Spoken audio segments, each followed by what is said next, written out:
So tell us a little bit about what's your trajectory? How did you get to organ pipe? You're now superintendent of a national monument in the middle of nowhere.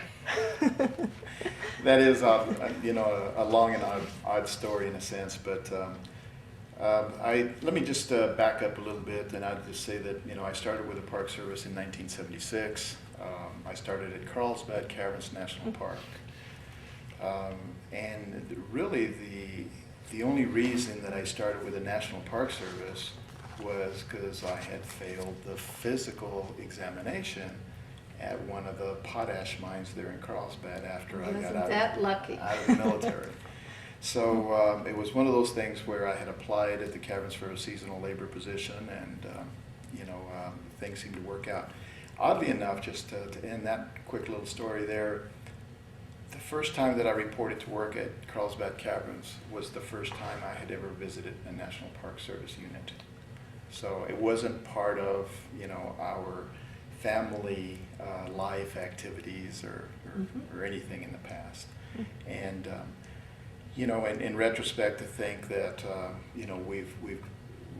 I have, experienced that aspect of it to the other extreme of raising our kids, within National Park Service units, and then hearing some of their stories and some of their experiences of living in places like remotely Guadalupe Mountains in Texas when it was first a brand new park. We were out there by ourselves, to Sequoia Kings, on the Kings side especially, and hiking in Evolution Valley and all these other things. Just wonderful opportunity for the kids. So we've come a long way. It's a long distance, and especially for us, personally within our family. I've been at several parks, obviously, starting in New Mexico, Texas, California, and then a short stint back in D.C. for several months, about 9 months. And throughout this whole experience, for me, one of the things I thought I wanted to do was to get in the superintendency, and it was kind of one of those things where you set your personal goals, and we all try to set attainable goals to feel successful, and so all along, I just was very fortunate to be able to progress, and in 1992. We came to Arizona. I came to Arizona as the superintendent of Tonto National Monument, after being the facility manager or chief of maintenance at Sequoia Kings. So my original field was really maintenance, maintenance and construction, and so I've had opportunities throughout that period of time, and especially when I was at Carlsbad at Guadalupe Mountains, because it was a new park. And the superintendent at the time there was Karen Wade. It was her first superintendency and later became our regional director. But we had a lot of opportunity to kind of push away from just the maintenance and construction into developing resource management plans and all this, because we had very few people. So it really got me involved on the resource side, both natural and cultural. So those were good challenges for us. In a sense then, in coming to Arizona in 92, the setting and everything else worked quite well for us family-wise. Especially, it was the first time our kids actually had cable TV and lived in a community, and these kind of things. And so it was a different world for all of us, really. But something happened in 1992. We had at Tonto National Monument has been part of the Southern Arizona group, what we call SOAR, and it's primarily 8 parks and monuments within the Southwest Arizona. One of the things that we were challenged with at that period of time is, especially for me at Tonto, was I did not have a resource position. By that I mean archaeologist, a biologist, ecologist, or anything, and so all we had was interpretive folks, a couple of them, a law enforcement ranger, and a couple of maintenance folks, you know, you've got 15 FTE right off the bat, you know, and still didn't get into the resource. So we relied a lot on the Southern Arizona Group office that was and is still located in Phoenix. They had an individual there by the name of Kathy Davis that was the resource manager. And one of the things that we started talking about was difficulties and challenges with the respective sites and developing a resource group. So in doing so, what we started to do was on a quarterly basis meet at a respective park. Well, we came down here to Oregon Pipe one of the times and had our meeting down here. As part of that, we had a project that Oregon Pipe was engaged in, and that was a stabilization project at Gachalo, which is right on the border. So we spent a couple of days, we spent a day and a half or so talking about our issues and trying to, you know, follow through and develop a plan for those. But the other thing is that then we went out to the field to really do a practical application. And while we were out there at Gachado, you know, I remember it, you know, very, very plainly is that it's within 50 yards of the international boundary. And on the other side, on the Mexican side, there's a small little ranching community that's just outside of Sonoita, you know. We had been out there several hours, and obviously a couple of dogs first migrated, and then of course kids, right. and then an older gentleman came across. But I could not remember his name. I want to think that his first name was Jesus, but I just wasn't sure. And so we just started some dialogue with him. I started some dialogue with him, and you know, within an hour or so, he was actually showing us, you know, how to work the mud, and especially as we were trying to put a cap on the roof of that building, you know. So it was pretty impressive for me, you know, at that period of time, that just to say, boy, you know, what an opportunity to extend beyond, you know, the remnants of this physical border that's there. Because again, there was probably 3 or 4 strands of barbed wire that probably only 2 of them were standing and the other 2 were on the ground. You know, not much of a physical barrier. So that was one thing that was obviously implanted in my mind, you know, at its earliest regarding Oregon Pipe. We later came in 1994 and camped at the campground for, I think it was just like one night. We were on our way to, it was our first time going across to Puerto Peñasco as a family.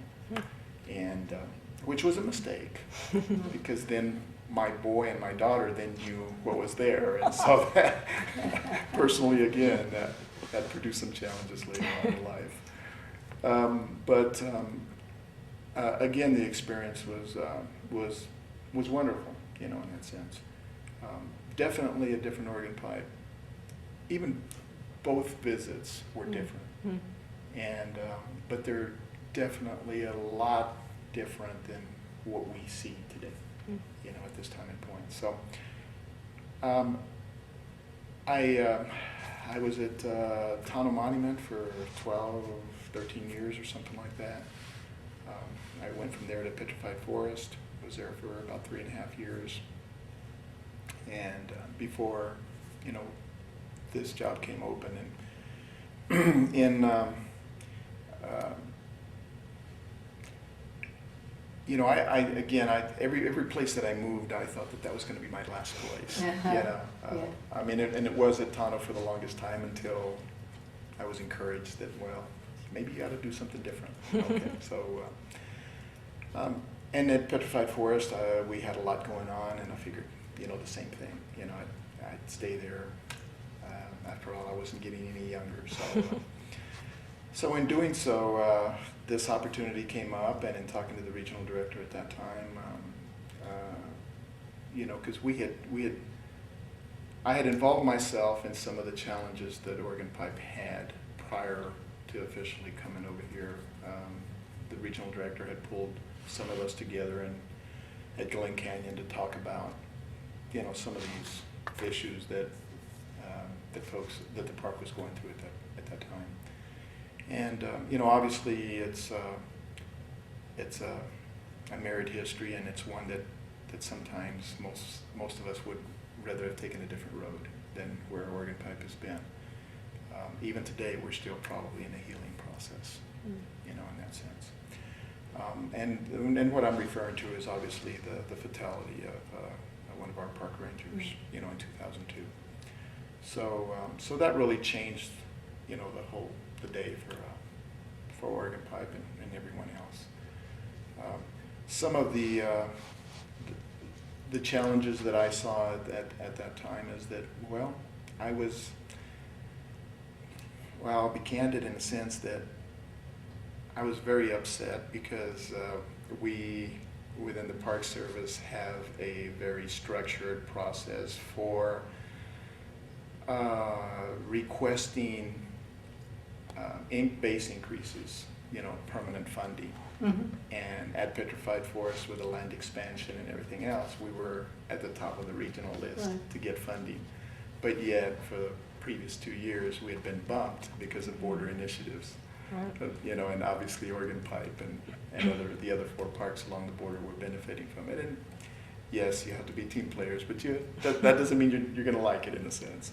So part of the thing was you know, just a personal thing that, well, maybe we can make a difference, maybe I can make a difference, maybe we can look at things, you know, from a different context, and maybe we don't need to do this consistently every year. Mm-hmm. And maybe money is not the answer, you know, in that sense. I was also seeing what was happening with the cross-border connections, and where we were getting, you know, away more and more away from international partnerships. And I had the opportunity previously in my career to spend some time in the Dominican Republic, you know, as part of a couple of projects with International Office Affairs, and it was great, you know, great experience, great opportunity. So I just figured, you know, the challenge of again trying to, you might say, revitalize, you know, that effort, because again, Organ Pipe was one of the very first parks to really structure an international program. Mm-hmm. And you know, to put that program back into motion, you know, I knew it was going to be challenging. We obviously have some day-to-day concerns, you know, that for life safety, and it just, you know, every day is totally different. We have some challenges that I don't have any control over. Mm-hmm. And even though I've been in this capacity for almost 20 years, this is the first time where, you know, in this capacity, I don't feel like I have control of what we're doing, you know, Right. here at Organ Pipe. Right. A lot of it is just responding, you know. We're just very reactive on a day-to-day basis. Mm. So part of the challenge is how can we get away from that and become a little bit more, you might say, offensively minded, Right.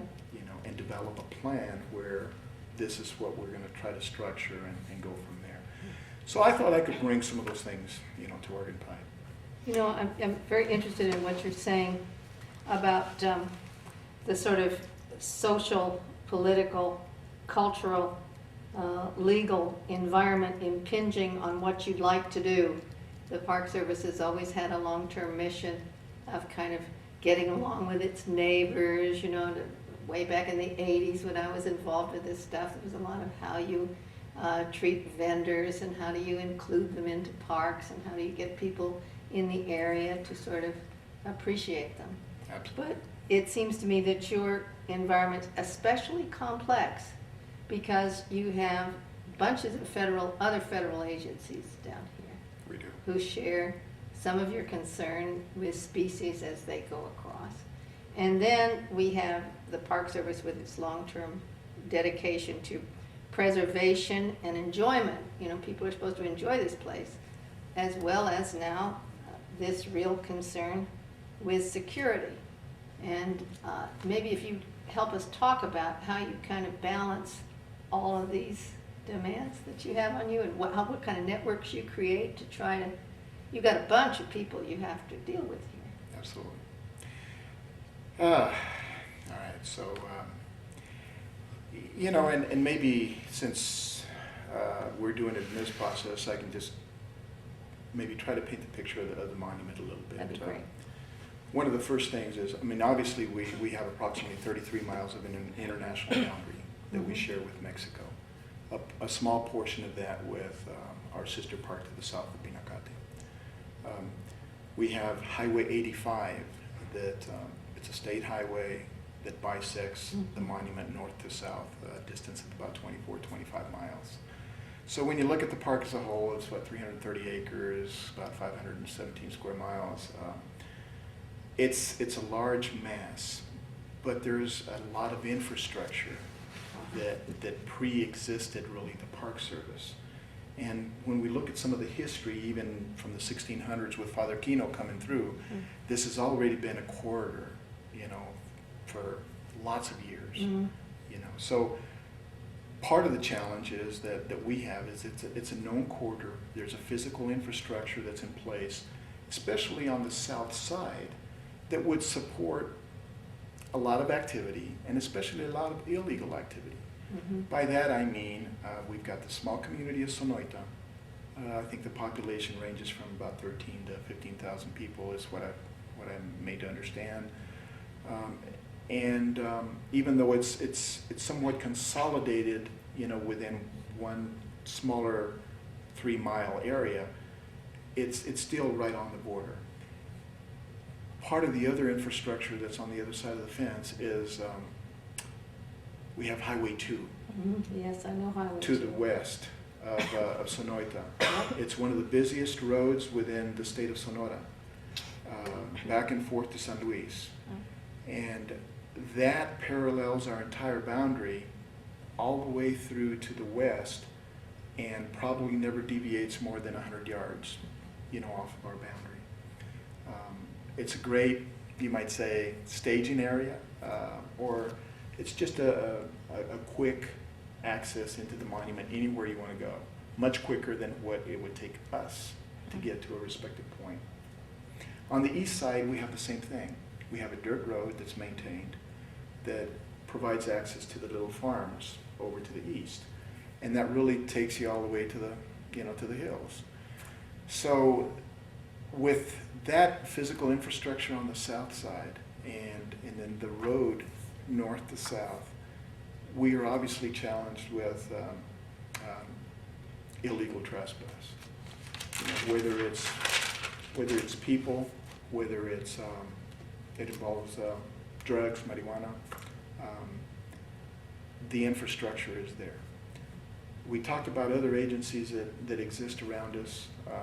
One of the other challenges, and also is down at Sonoita, is we have an inholding of approximately 60 acres, the gay property. Lukeville. Yeah. Right, Lukeville. So, you know, somewhere down the line, it'd be great if, you know, the Park Service and or Homeland Security could acquire that property. That's my belief anyway. And that's what I was working with Al Gay on, you know, before he passed away. Yeah, we actually. were really sorry to hear about that. Yeah, absolutely. So, so we have that. That presents some challenges, you know, down there for, you know, for us also, that private little landholding, from the sense that it's difficult to secure that respective area, you know, without total control. And so we have that as a challenge. To the west, we have the Cabeza Prieta. Obviously, they're, you know, about 800,000 acres, 3 times as large as we are. But again, you know, how they're protected a little bit better is that they're further away, their boundary is further away from Highway 2, and it's more of a challenge for them to hike through there. And besides, there isn't any other direct outlet. When they go through the Cabeza, they're either angling across on us or into Ajo, but very seldom do they really go straight all the way through, you know, to the interstate. It's just a long haul. So again, we become, you know, the easier partner in a sense. And then of course to the east we have the Tohono O'odham, and the O'odham Nation there. I mean, I think they have like 66 miles of boundary. So, and theirs is also very porous with a lot of the roads that exist, you know, going through there. But what presents more of a challenge for them is that, again, it's still a long distance, you know, if they don't get on Highway 86 to go through the Ironwood and on up. To the north of us, we have BLM property, up to, you know, the Y area into Ajo. So we are surrounded by all these federal agencies. And in addition to that, you know, obviously north of Ajo is the Berryville Water Bombing Range.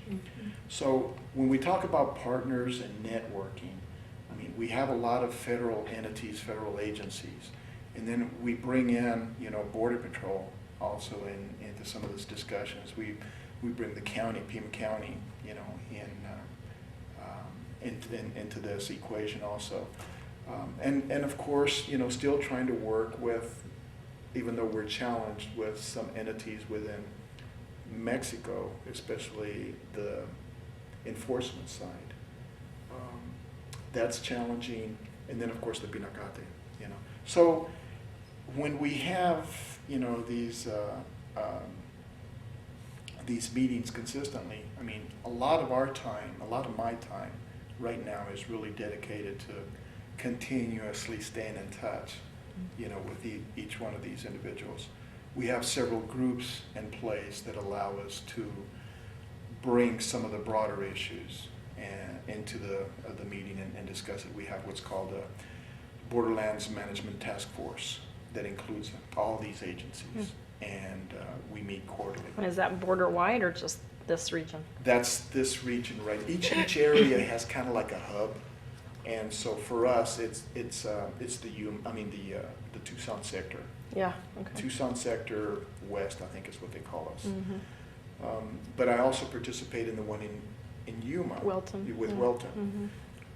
Part of our challenge here with enforcement and working with Border Patrol is that I have both sectors working in the monument. Yeah. And then on top of that, we have Borstar, you know, which is a separate little entity. They're located in Tucson sector office, but you know, they kind of are an independent entity that provide. They're the paramedics, you know, the response, the life safety response. So that's a little bit of a challenge in that sense. But again, you know, it's just continuously trying to work with all these federal agencies as a whole. You talk about the Border Management Task Force, that's obviously a management thing. Is there a group that deals with natural resources, environment, wildlife, that brings these people all together? No, you know, Okay. what really brings us together is issues. Okay, all right, And we've had plenty of that, no doubt. okay, all right. Well, I just thought that maybe the pronghorn or... Well, there is, and again, it's, I guess pronghorn is part of a program, but it is also issue related, and there is a pronghorn work task force Okay, all right. that addresses pronghorn. You know, we also try to meet regularly with ecological services, Okay, you know, to be able to deal with some of the protected species like the lesser long-nosed bat, for example, you know, and what we are doing, and especially in lieu of all the construction projects that are going on. So I haven't mentioned anything about Homeland Security, No. and that's been huge. That's been huge for us. It's been huge for me coming to Oregon Pipe from day one. Because one of the first things that I inherited was as I think is, well, what occurred in 2006 was the Secure Fence Act came to be.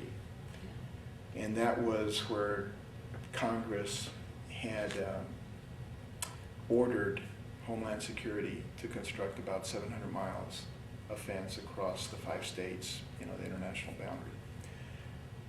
But for us, how that, the portion of that we inherited, it ended up being 5.2 miles of pedestrian fence, kind of split up halfway in between, almost equally in both directions from Lukeville. The intent for the pedestrian fence was to primarily locate it adjacent to an urban setting. And so obviously Lukeville is the primary point there. And when you, just to clarify, when you say pedestrian fence, is that the wall, the big sheets, or is it the chain link fence? Because Okay, right at Lukeville, it's the sort of chain link fence. And then, remnants of that. Okay, so to try to add some clarity to this, I mentioned the barbed wire fence before, Right. in the early 90s. After the major incident here at Oregon Pipe, Congress appropriated some funding in 2003 for DOI to construct a physical barrier along the border here next to Oregon Pipe.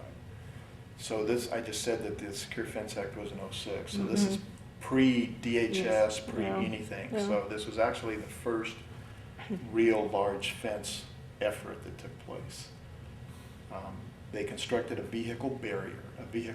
This is just a rail on posts. That's it. For the majority of the 33 miles, in some areas where the terrain was very rough, they constructed a Normandy fence, a cross fence. And, but again, there were no roads specifically constructed to support that effort.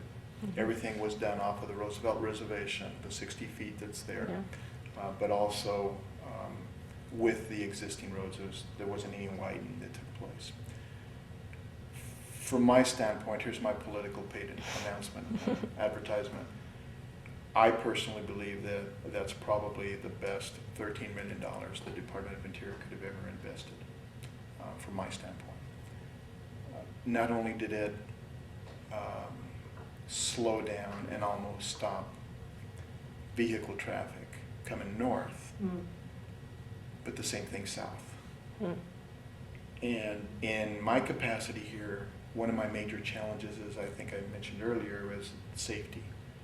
You know, life safety of not only the visitors but our employees, and especially as we engage, you know, in our daily activities.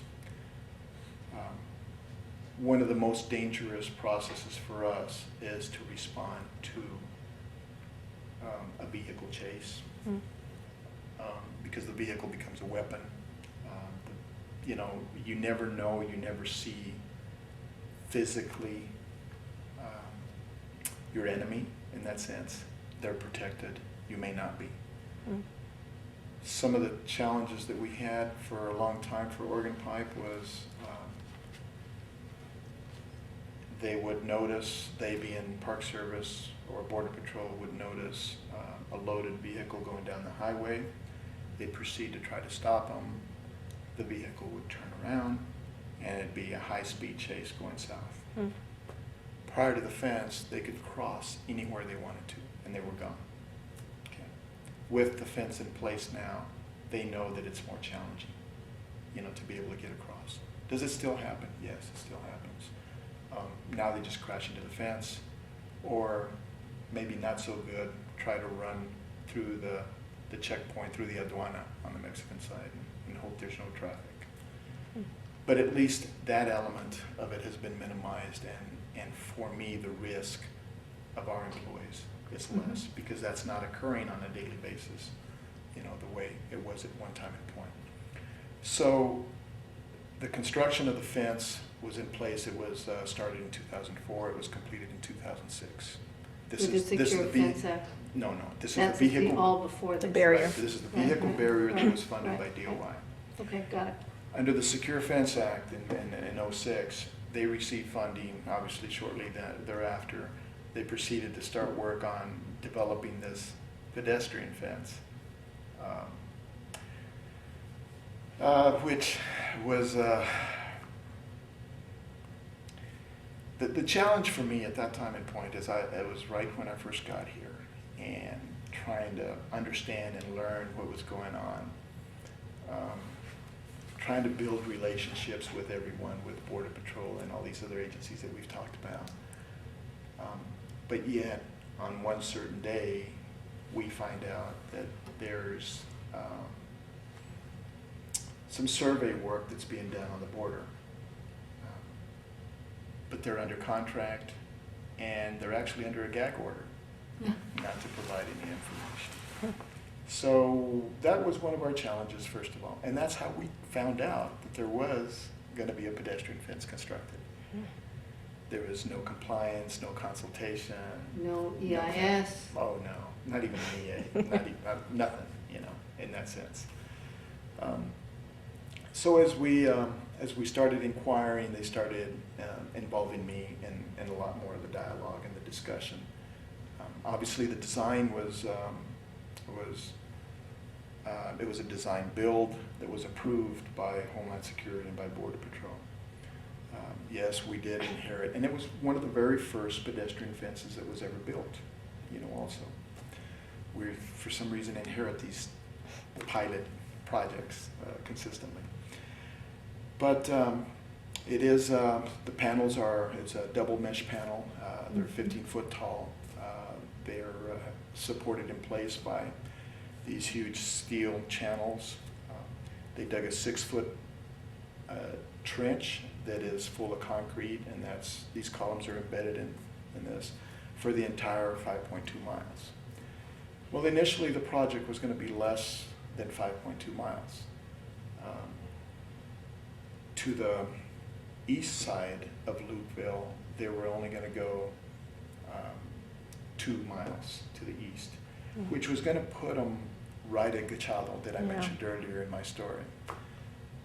And I had a concern that was just going to be a quick jump place, quick hiding, and you know, the degradation was just going to be massive for that site at the end of the fence. So I went back to DHS and said, you know, I think we need to extend this about a half mile. So they decided to extend it a mile, and that's fine. So they went 3.1 miles to the east.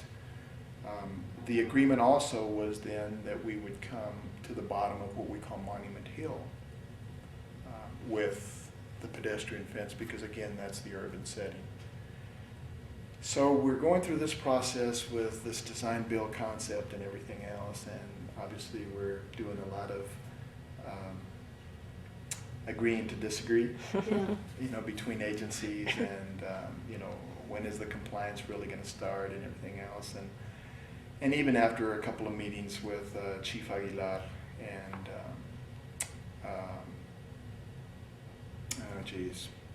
the secretary at the time for the Department of Interior, before, I can't think of his name right now. Babbitt? No. I'm trying to remember. Anyway, What was after that? we had several meetings, and finally what ultimately happened is we now know the history. Secretary Chertoff decided to exercise his waiver rights. Yes, I remember that.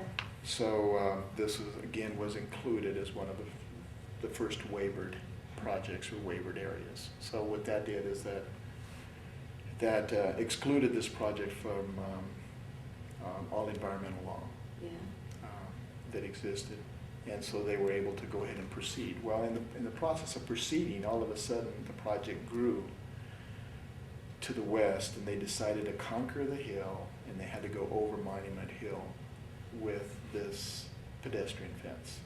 Yeah, we went down there and looked at that. Yeah. We took a picture of it, they didn't like it. Yeah, you know,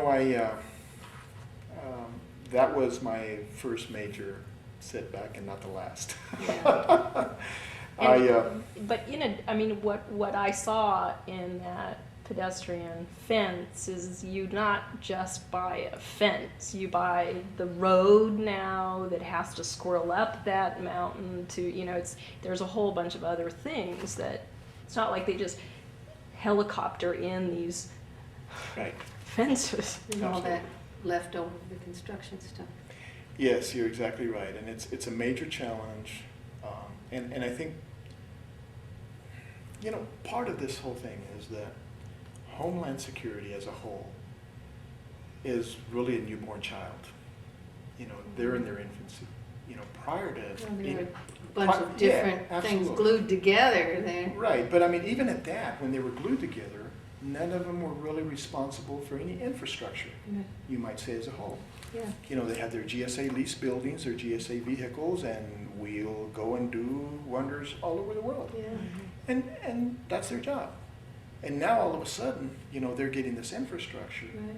and they're making these decisions, and it's pretty challenging, you know, to try to make that work. Well, and to take so many new people as well. We were remarking on every other vehicle. It's Yeah. Border Patrol. From here down, we went down to Pawa and down to the border that way, and every 7 other, times as many Border Patrol vehicles Yeah. as anyone else. But how do you grow that fast? Any business would be sunk just Oh, absolutely. by the cost of that increase. Absolutely. And diversion from other missions, you know, it's really clear Absolutely. that, So with that, I mean, you know, we went through some challenges over Monument Hill. yeah. You know, obviously in the media and trying to get partners and these kind of things, because I really didn't want them to go over Monument Hill in that capacity. My proposal at that time to Chief Aguilar was, okay, so let's look at the border from the standpoint of bring your entire toolbox to the table, and we'll talk about a strategy along the border.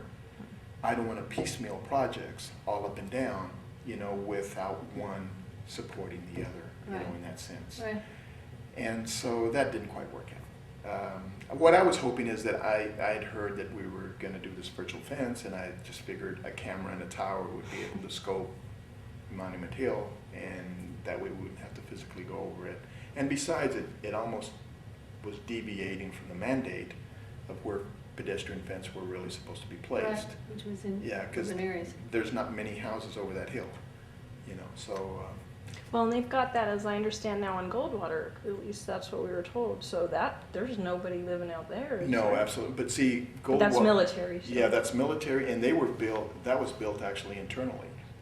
Interesting. You know, the funding was provided to DOD, is my understanding, Hmm. and it was done, They a did lot it of it was done, themselves. right? We'll ask Adrian about that this Yeah, afternoon. ask her, but a lot of it was done by, internally by the military. And again, they were doing it for themselves, you know, even before, Mhm. you know, the Secure Fence Act, because everybody was just doing their own thing, you know, just trying to survive, you know, on the border. So anyway, so the pedestrian fence took place, and it is there. It ended up being 5.2 miles. They did go over Monument Hill, but just to the other side, to the bottom of the other side, and that's it. Hmm.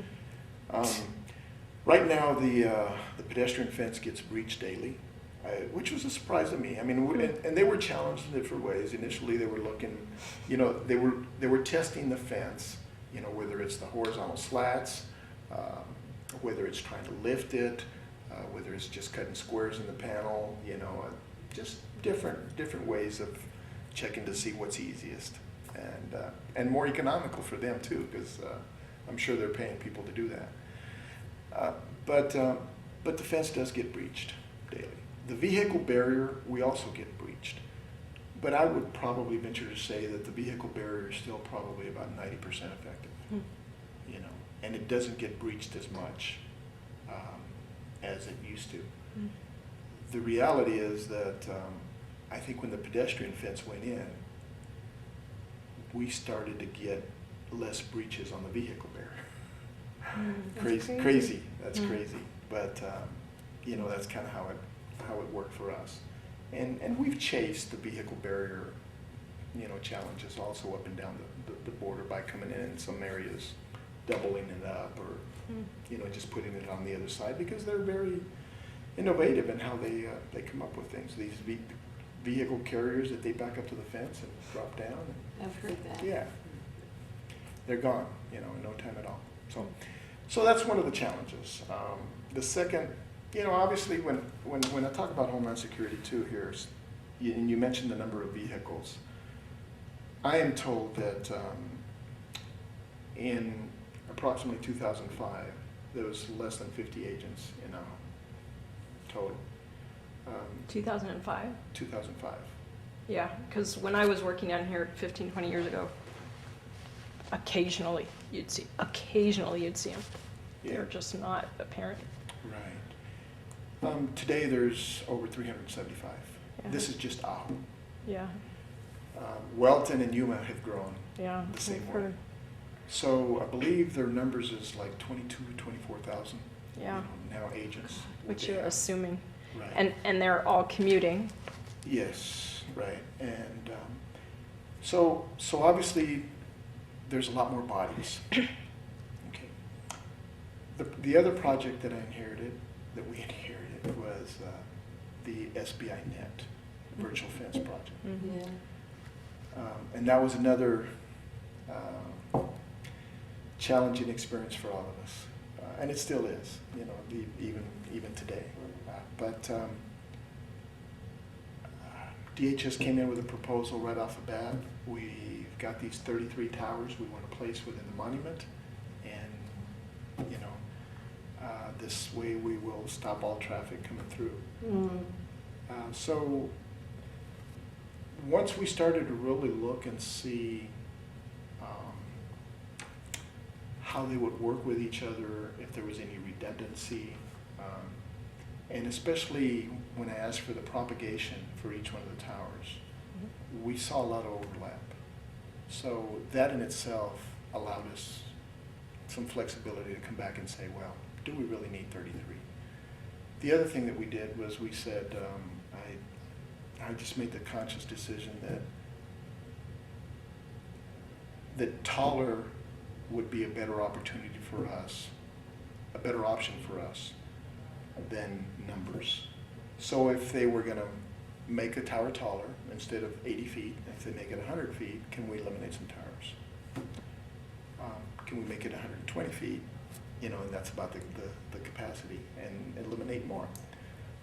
They do have, one of their major efforts is to make sure that there is a redundancy within the system, the connection. Mhm. So each camera needs to send out a signal 2 ways. So the good thing about all this is that we were able to negotiate and again disagree, and in some cases elevate this to Washington to sit down with us and make things work for us. A lot of give and take on both sides. Mhm. We ended up with 10 towers total in the project. That's a good we- reduction. We ended up with 5 in the monument. We were able to push out. Hmm. Even today, we're still talking about eliminating 1 more tower Hmm. and doing things through fiber optic. So the 5 towers within the monument are now up. They've been Uh-huh. constructed. They're not operational yet. They're supposed to be operational by December, Hmm. when they get everything, linked in and linked together. So What does these towers entail? What is their kind of impact? it's a direct impact is within a 100 by 100 square foot area, square area, 100 by 100. And the actual physical fenced construction area is 50 by 50. So they have 100. So they have a fence The- around these things, Right. They have a construction area that we allowed that was 100 by 100. right? And that was just flagged. Yeah. Then they have a 50 by 50 area within that 100 that is actually fenced with chain link to protect their infrastructure. That includes a tower, 10 by 10 building, propane tank, and a generator. Yeah, So there is some major infrastructure, right. at each one of these tower sites. We are working still, even right now, with Homeland Security to get commercial power Okay. into some of these that will eliminate the generator, in that sense. And again, more for addressing pronghorn. Right. And Yeah, especially during that, in that habitat. So, because of the noise? Because of the noise. Mhm. That is correct. So we are, I think we've done the best that we can at this time point. Mhm. But I think one of the major challenges for us again was that none of these towers are directly in wilderness. Yeah. Approximately 94% of the monument is wilderness.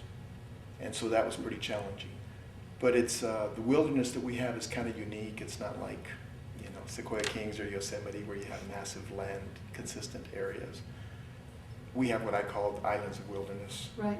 that are separated out with roads, historically administrative roads. And so we were able to locate these towers within these areas. Is it really in wilderness? Technically, you know, it's sandwiched in. But is it directly on wilderness lands? No, it's not. Yeah. Will the wilderness experience be affected? Yes. You know, the one qualifier there is that we all expect different things Right. from a wilderness experience. And as we found again, and I'll use California as an example, in the campgrounds, the wilderness experience for them is the very first campsite right next to the bathroom. Right. You know? And for some of us, it's totally different. So for Have you some had folks, to- it'll affect them and some may not. Yeah. Have you had to shut down other areas, certain roads? I think some. Oh, yeah. Yes, Some we- Loop Road had to be shut down, Keto Bikini. You know, we've had, as a matter of fact, just Monday, Okay. I did an interview with MSNBC, and that was, No wonder you're good at this.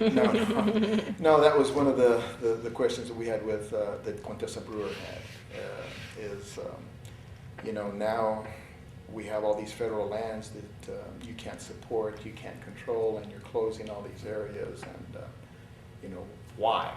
Why are you doing these things? Oregon Pipe has had different levels of closures since 2002. Mhm. And several times throughout that period from 2002 to 2007, almost the entire park was closed Mhm. for great lengths of time. So one of the challenges coming in for me was, how can we come back and reassess? You know, I'm trying to tie all this thing back in as what brought me here. Mhm. Yes, you're doing a The, good job. the biggest challenge for me was, how can I make a difference? You know, Mhm. is it worth my, am I gonna be able to do it justice? I mean, am I being real about it? What impact, if any, can I have to make changes at Oregon Pipe that will allow people to experience Oregon Pipe the way I had before? Right. So that was one of my challenges that I pushed on myself, and I decided to give it a shot. In doing so, again, probably showing a lot of immaturity, I thought that we could really turn this place around within 2 years. I figured 3 years max. You know, we will definitely get it together. Boy, am I wrong. Mm. Definitely wrong there. The first 6 months here at Oregon Pipe for me were the worst of my entire career. Personally, and you know, at work. Right. It was just, the challenges were just immense. It was kind of funny because I was sitting here thinking, isn't he the perfect choice? Aren't the Park Service smarter than you've always thought they were? Because here's these big construction projects, and you got somebody in the Park Service who understands this, and you put them in Oregon Pipe where you can talk to these people who are building all these stuff. Thanks. But that turns out, Coincidence. yeah, well, it seems very smart. Yeah, coincidence for all of us. But even at that, I wish I had been still more experienced in, in handling some of the situations, both internally, and outside too. Not such a great place to raise kids, Well, I'm not, I mean, we're past that. right? No, it's just,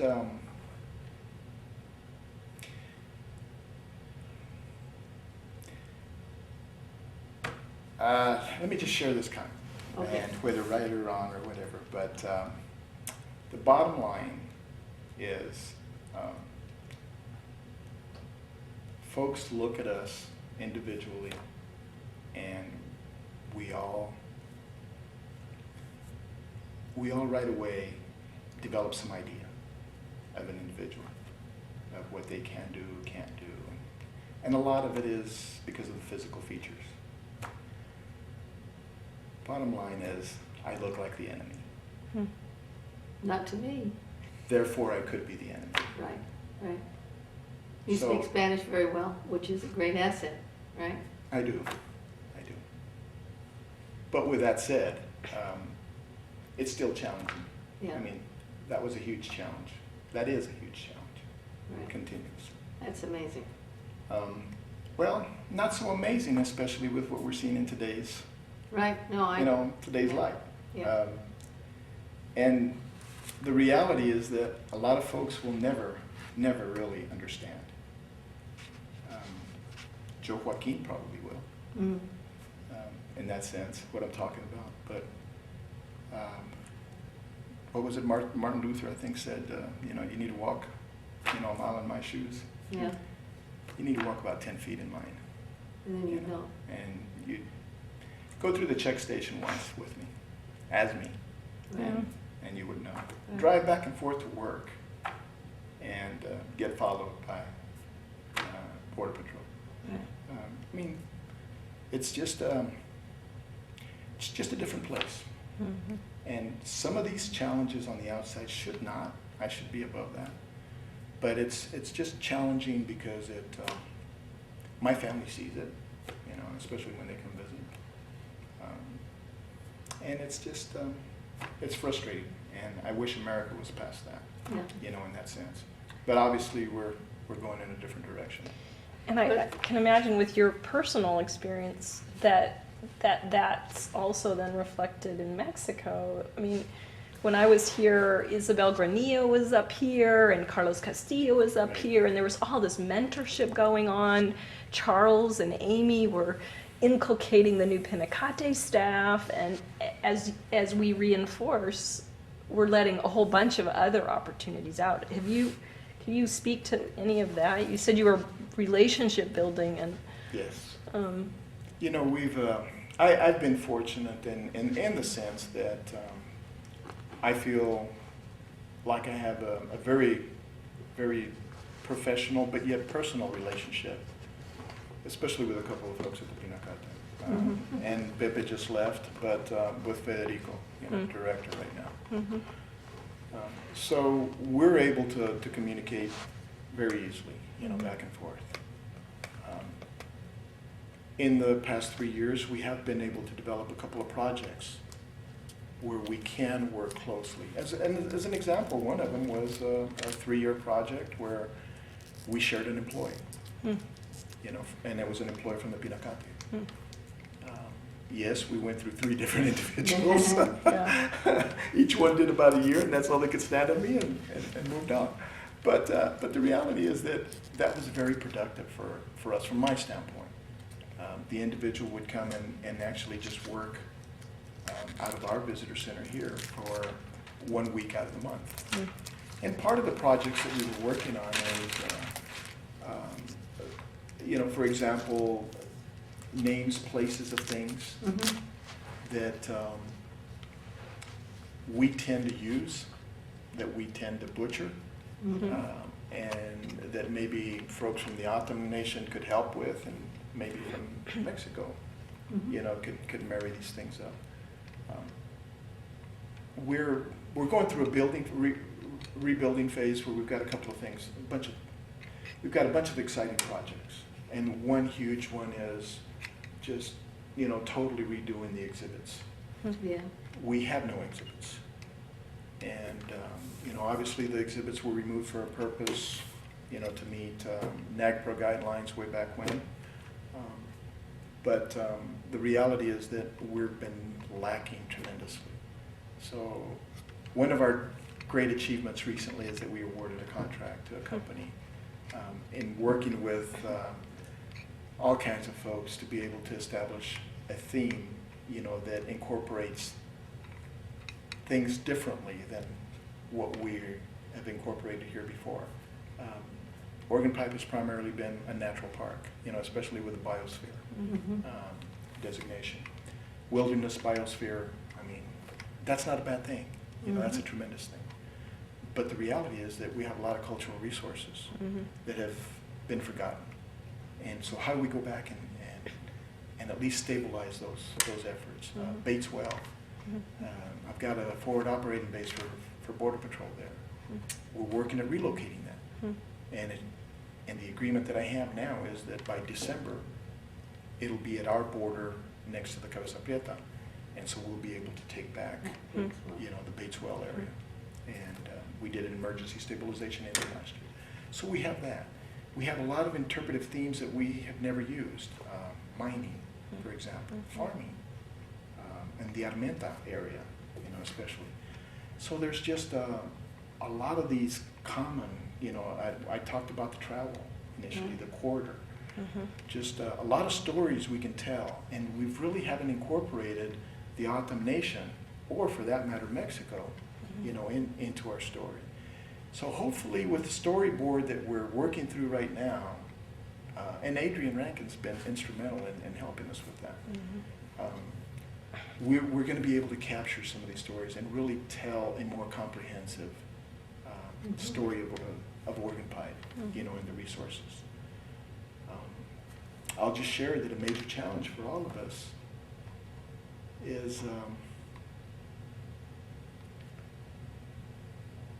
is what you see when you first drive up to our visitor center. What was your first experience when you drove up to the visitor center? Did you notice anything different? Was there any questions that came to mind? I've come back here so many times at this point, I don't even see You didn't it. pay any attention? Because Okay. there's obviously the organ pipe cactus out there that's looking very healthy and happy. We looked at that. The bathrooms have been moved, I noticed that. Yeah, they have been moved. So what's the name of our visitor center? Don't know. I used to know. So it's Chris Egley. Oh, right, and there's the hat. There's the monument out there to him. I hadn't seen that before. Yeah. That's new, is it? I don't know how new it is or anything else. I know that it was here in 2007. Well, Everything- I'm talking 15 years ago. It was not here No. in, 15 years. Yeah. Yeah, because I noticed that. I did notice that, actually. So part of our challenge is, and I'm not trying to, obviously the individual gave more than any one of us will probably ever give the service. And I could never imagine as a parent, living through something like that too. But yet, when we start looking at physical features, government areas, it's different. It's a different experience. It's not the way we'd like to think about the border. It's not the way we'd like to think about a national park. No, it isn't. And especially where you've made it a destination for whatever reason. Right. And then you get here, and then you see the And monument, symbol. and now you've got the interpretive sign, and we start asking questions. And yes, it's a story in time, Right, but again, it occurred in 2002. yes, right. So it's today. Which is really recent stuff. Yeah, it's still today for us. Yeah. It's not like going to Gettysburg, Yeah. and seeing Right. some of the history and some of the exhibits and Right. visualizing, what occurred in those Right, battlefields. right. You surely don't want an interpretation of this stuff. Well, I don't know if, I think I do, but I don't think it needs to be our primary Right. question and our primary theme coming in, to the park. But the thing is, it is what it is. Right. And so how do we make the best of it? Well, one of the things we've been asking people is about the importance of physical things, whether they're other living things like jaguars or pronghorns, but also the importance of books and libraries. And numbers of people have mentioned the International Sonoran Desert Museum, and the fact that it's very consciously binational or even trinational, that it's got this sort of association with the peoples of the area. Right. And it proudly has that Mexican flag and proudly has all those things in there. And in some sense, that is an important symbol of the kind of cooperation that exists. Absolutely, and there's ways that we can still continue to build, on this. You mentioned, the symposium that we had, the Tri-National Symposium recently. That was a major feat for all of us, Mhm. in a sense, and especially for Tracy Taft and her staff there Yes. at the International Sonoran Desert. Well, we've certainly covered a lot of this stuff, and it's really helpful that you talk about your relationship with the Pinacati.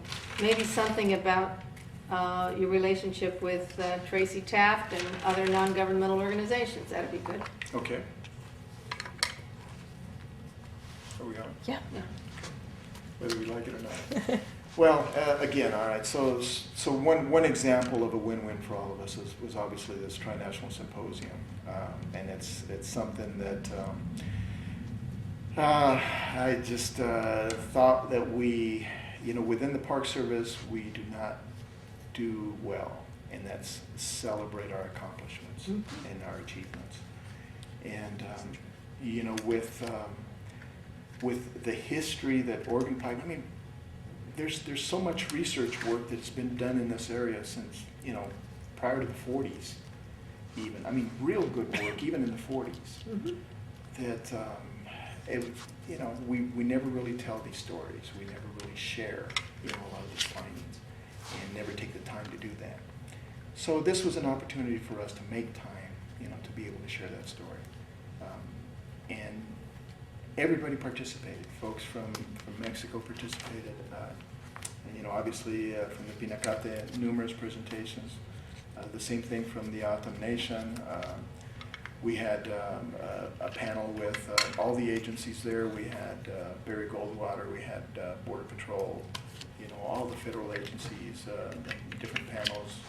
So it was not only great because we were able to answer questions and express, and celebrate some of the accomplishments, but the collaboration that really took place. And that was what I was really after, Mhm. is I really just wanted to bring people together so that we could try to mesh. Because, it's just like maybe most of our families, or within my family anyway, the only time we really get together is at funerals. Mhm. And the only time we were really getting together with these other agencies is when we had issues.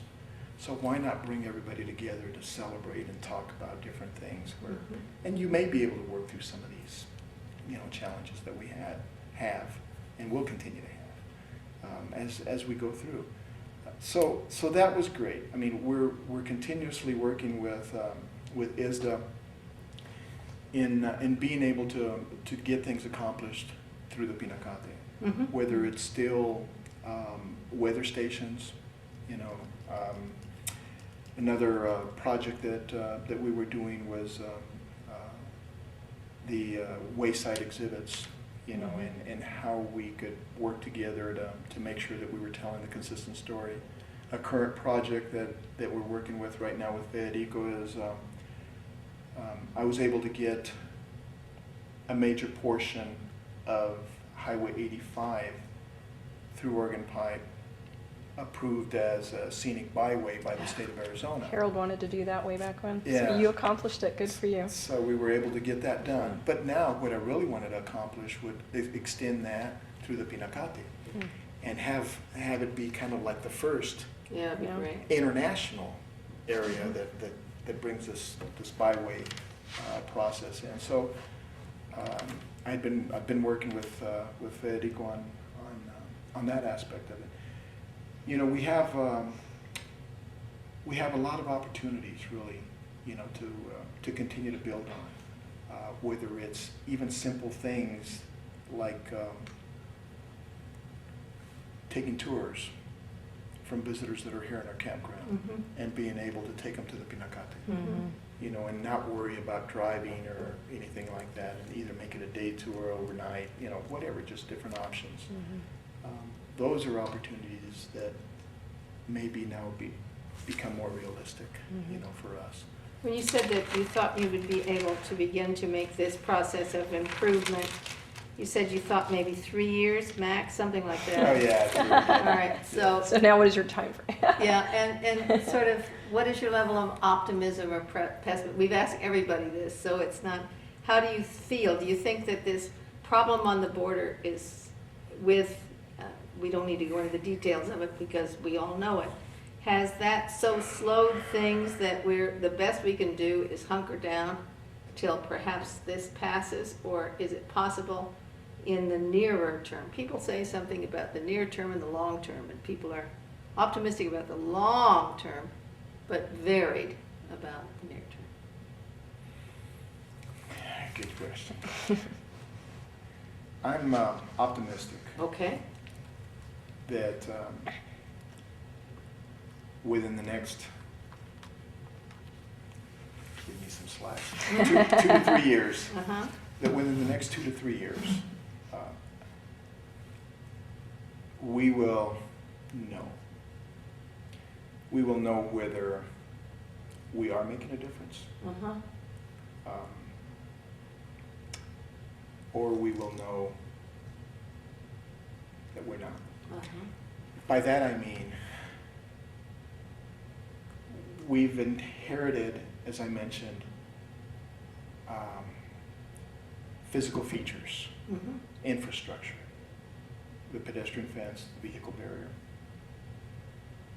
We've also inherited the manpower, the person power, the capacity to be able to patrol the border by tenfold numbers. Right. easily. We're now working on the technology, with the AHO 1 project. This is what I heard Chief Aguilar talk about a year and a half ago or so about his three-legged stool. He said, give me those 3 things and I'll control the border.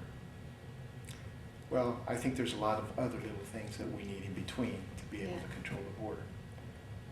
I won't say little, big things that we need to control the border. But it's gonna come along. I mean, if all those things work the way they should, we should really make a difference here. Internally, for me at Oregon Pipe, one of my major challenges is recruitment and retention of law enforcement staff. Uh-huh. And so we are doing all kinds of things that are different to the service right now. I have some ideas, some grander ideas that I would hope that Congresswoman Grijalva or someone Yeah. would take on. For example, I'd like to expand the park to the north, all the way to Hawaii, into BLM land. But again, this is me. Right. And I'm looking at it just from my standpoint that it would be non-wilderness. In my eyes, my plan would be non-wilderness. In the legislation, you could include that we would construct a road that would be all-weather road for Border Patrol that would provide them quick access from Highway 85 to the Bateswell Road. The other thing that it does for me is that it puts me right up against a almost municipal infrastructure where we have water, we have electricity, but it's a small little community. And I think if I were to able to do that and create some housing Right, within the that would area make of it so much Hawaii, easier, right? it would make the recruitment part of it easier. The challenge for recruitment for me right now is that it's to go in and buy something in Aho. It becomes it's just like going to Vegas, whether you're lucky or not, if you're going to be able to make some money later on. Yeah. Most of these BP guys are upside down, Yeah. with their houses and things like that. Even in Maricopa and Avondale and all that, if they go out that far. So the whole region, the whole area, and it's not just us. It's Border Patrol, Right. in this sense too. Right. It's the county, Pima County, with their deputies. Right. So the whole housing issue is huge. It's huge. Have you also had an increase in fatalities? Because that was one of the other huge things they talked about. The problem with this road is when you get hit, you're dead. Yeah. Because if you're increasing to 2,200, the people who are commuting between here and Tucson and here and Gila Bend and here and, well, that's a significant difference. Now, hopefully they drive better, but they're not the drunk college kids going down to Peñasco. Oh, yeah, we get that. But that's the problem. I mean, you've got, Harold talked a lot about the fact that you've got the Winnebagos and then the college kids Absolutely. and then the enforcement bit and And then just the the liquid in mix. between that doesn't mix, absolutely. Yeah. No, that is. And the other thing is we've had increases in the amount of traffic. We're averaging 40 to 60,000 vehicles one way on 85 every month now, depending on the month, obviously, with the number of holidays. That's huge. You know, it's a huge increase for that two-lane highway, you know, going across.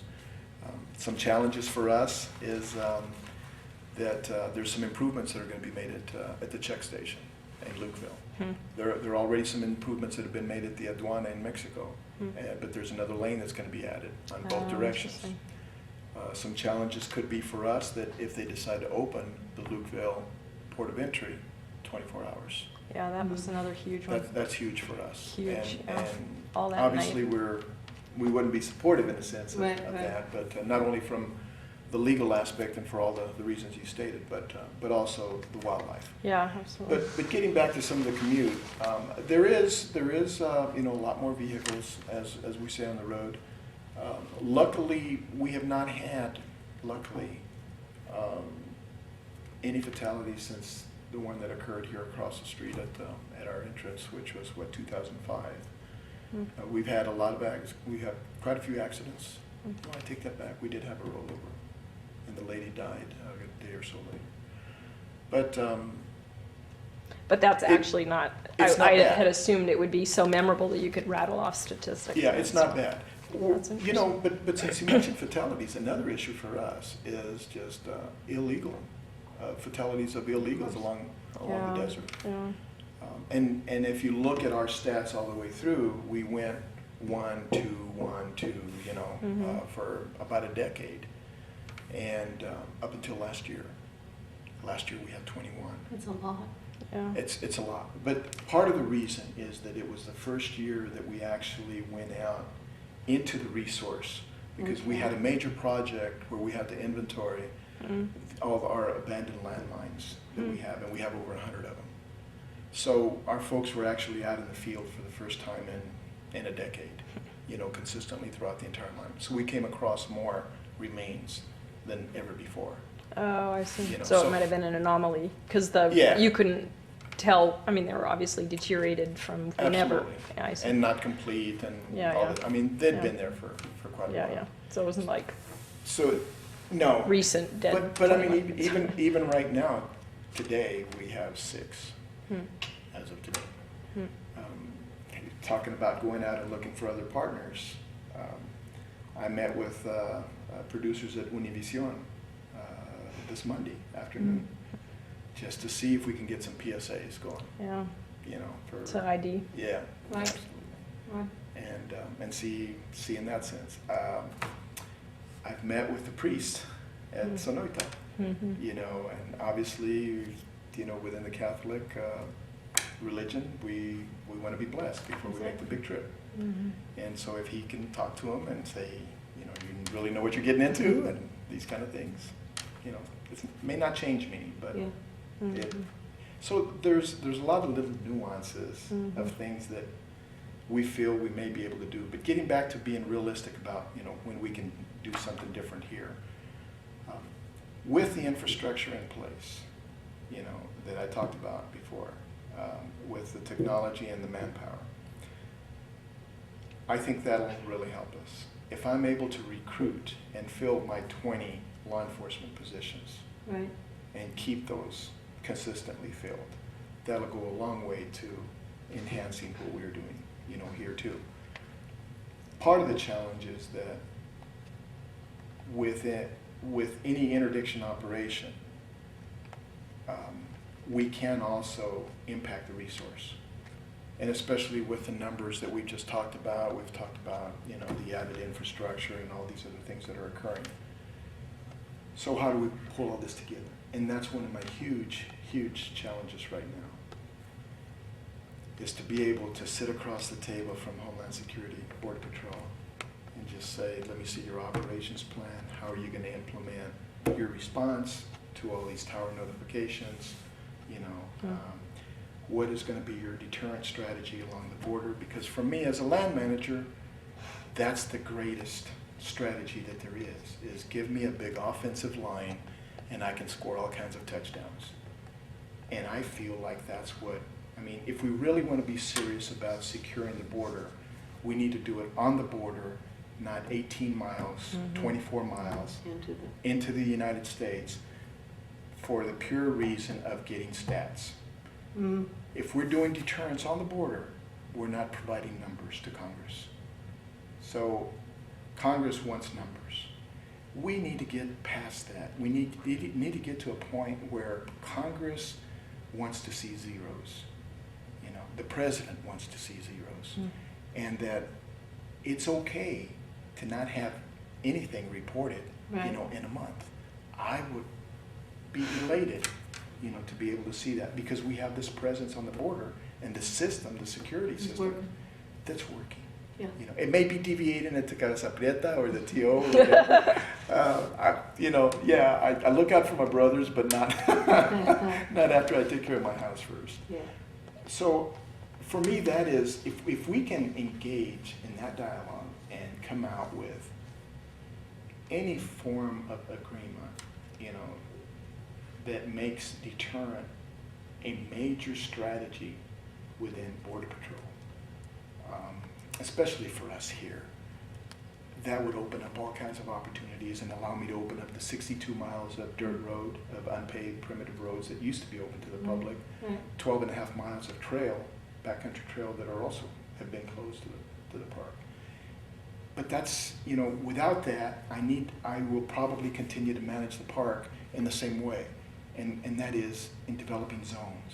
You know, I've really just split up the park into 3 zones. Not I, but as a team. Again, it's a team that we meet quarterly and reevaluate the situation every time. I haven't made a change to our boundary, to our zone boundary, since November of 2009. So yeah, I'm way behind. Every quarter, I'd like to be able to add, you know, new land to these zones, to these 3 zones. One zone is open to the general public, and also obviously all our employees, researchers, you know, just wide open. The second one is what we call a blue zone, and that's open, adhering to a specific protocol. 2 people working together, calling in every hour, you know, planning your trip in advance. And then we have a red zone that is closed and primarily only accessed by incorporating the security detail into the group. You know, right or wrong, I need to come up with a process where we can continue to maintain specific areas that we can plan work in, you know, without having to make some type of a algorithm system where every day I make a decision, well, this is open, this is not, and, you know, I can't do that. We need a plan for, you know, for the long term, and we need to, that's the only way we're going to get researchers to come back into Oregon, Right, exactly. you know, to do work, and or the public. Yeah. So I'm hoping that we'll know within 2 to 3 years whether we've been successful or not, you know, with this. And probably these 3 things that I just mentioned will not be the last thing that Homeland Security, you know, utilizes on the border. I mean, there's probably a lot more that we could be talking about, or someone could be talking about within the next 2 to 3 years, you know, here at Oregon Pod. So lots of challenges, but every day is different. Yes. Well, we can't thank you enough. This was really just great. You're welcome.